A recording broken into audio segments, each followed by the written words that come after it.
The Democratic-led House approving 2 immigration bills that would give legal status and a chance for citizenship to millions of dreamers, immigrant agriculture workers, and their families. Meanwhile, White House Press Secretary Jen Psaki admitting during a briefing yesterday that there is a crisis at the border before walking that statement back.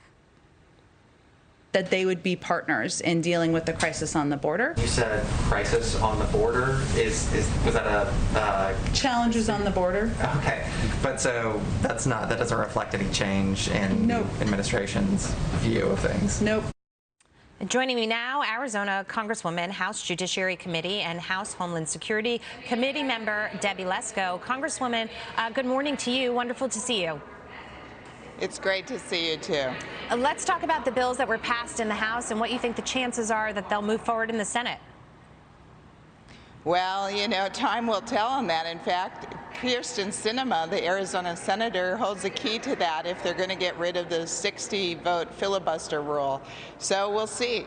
We'll see. Congresswoman, you also recently introduced a new bill which would address the root causes for the ongoing border crisis. Tell us a little bit about that. Yeah, this bill was originated when I talked to the Trump administration officials, the DHS secretary and the top officials and the CBP officials, and I asked them point blank, what legislation do you need to help solve the border crisis? And they gave me 6 ideas. I put these 6 ideas in a bill last Congress. Unfortunately, Jerry Nadler wouldn't hear the bill, and I combined them all this Congress, and again, it's assigned to Democrat Chairman Jerry Nadler, so we'll see if he hears it. I rather doubt it. But what it does is it raises the credible fear standard for asylum seekers. One of the main problems that we have are people are claiming asylum, and the first threshold that they have to pass is so low that they're let into the country. And that's why we have these thousands and thousands of people coming here, because they know that if they just say, oh, I'm claiming asylum, they can get in, they stay in. In the past, they didn't show up for court, and so they're just here in our society, and we don't know where they are. This is definitely a crisis at the border, and so I had a laugh when the press secretary kind of messed up a little bit there and actually admitted it was a crisis and then changed back to a challenge. Right. And the reason I know it's a crisis is because law enforcement in Arizona has told me what is going on, and they're at wit's end because the Biden administration isn't telling them anything, and they're not helping them at all. Well, to your point, with respect to shoring up and tightening up the thresholds and the rules and regulations, doesn't seem like that's what this administration wants to do at all. It seems like they want a looser policy, and they're sort of encouraging this surge to the border, even though they're saying don't come. President Biden is saying don't come, but yet the actions at the border indicate, as you say, that if you come here and you declare asylum, you'll get through. I want to bring James Freeman in on this. Yeah, thanks, Congresswoman. Obviously, we're focused a lot on the issues at the border and laws not being followed. But how about legal migration? Do you see any hope either in negotiations with the Senate or in your bill to expand legal pathways, including for people who may be seasonal workers, don't necessarily want to come here and become citizens, but just want to work for a time, expanded guest worker programs, that sort of thing?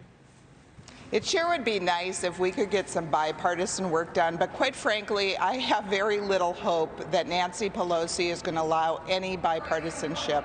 I mean, you see that by doing these reconciliation bills for trillions of dollars, which are designed to be partisan so that they know that they don't even have to talk to Republicans. That's what's happening next week. On Monday, I'm on the Energy and Commerce Committee, and we're pushing through this LIFT Act, which is this huge infrastructure bill, and they didn't even ask the Republicans. This is a power grab by Pelosi and the Democrats. They're trying to kick out a Republican member. There is no even attempt at bipartisanship here in the U.S. House of Representatives. So much for unity. Real quick, Liz Peek. Yes, hi, Congresswoman. Thanks for joining us. It seems to me that Democrats are really in a tight place here, and particularly the Joe Biden White House. Are they a little more receptive to these solutions that you have brought forward in this bill? I mean, I would think someone's got to have some answers sometime. Unfortunately not. I sent a letter to the DHS secretary on March 8th asking for answers. How are you going to solve this problem on the border? I mean, we have the Yuma mayor, the Yuma sheriff, Cochise County sheriff, Gila Bend, Arizona mayors all saying this is a huge problem. You're letting these illegals out in our community. We don't even know if they're tested for COVID or not. It's a health problem. It's a national security problem. It's a humanitarian crisis for these immigrants as well. It sure is, and the administration really needs to acknowledge that aspect of it. Congresswoman Debbie Lesko, great to see you this morning. Thanks so much for your time.